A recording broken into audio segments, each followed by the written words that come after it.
No time for an intro. Black thinks that he's winning, but the white pawns are only a couple of steps away from promoting and getting new queens. If black tries to stop the pawns from promoting after h7 and rook h1, white is going to get a queen with queen to g8.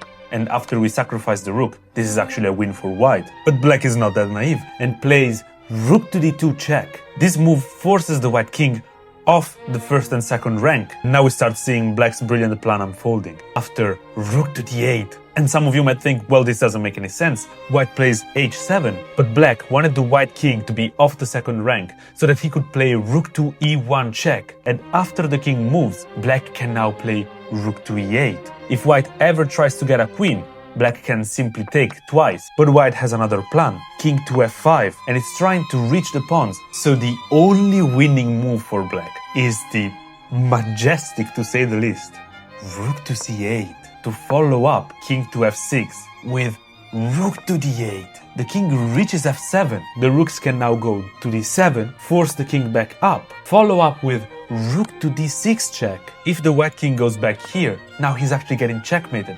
After rook to c7 check, king back, and king to c8. White can get a new queen, but rook to d8 is simply checkmate.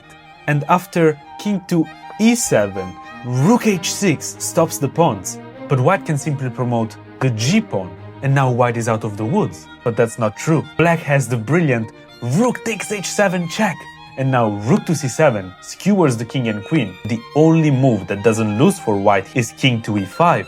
And what did we achieve? Does black simply go back? Yes, exactly. Because now the position is different. The king used to be on f7, but he's going to need at least 2 moves to get there, meaning that we get a free move. So the king has to come to b7. Now the king reaches f7 again. We can simply repeat the same sequence with the same threats of winning the game. Now we go again rook to d8. The king gets closer to f7, and now we play king to c6. And we repeat the same sequence. King d5, we play rook to c7 check, the king has to come up, and now we follow up with this check. If the king comes back up, now this again is a checkmate. After king to d6, and no matter what queen you try to get, rook to c8 is simply checkmate. So the king has to go down again, and now we push the rook back up, and now king to e4. White has nothing better but to try to reach f7, but now king to f5 prepares a beautiful checkmate. If a queen is promoted, this is a simple checkmate. But the story is not over, because white can try to promote to a knight. But black is winning.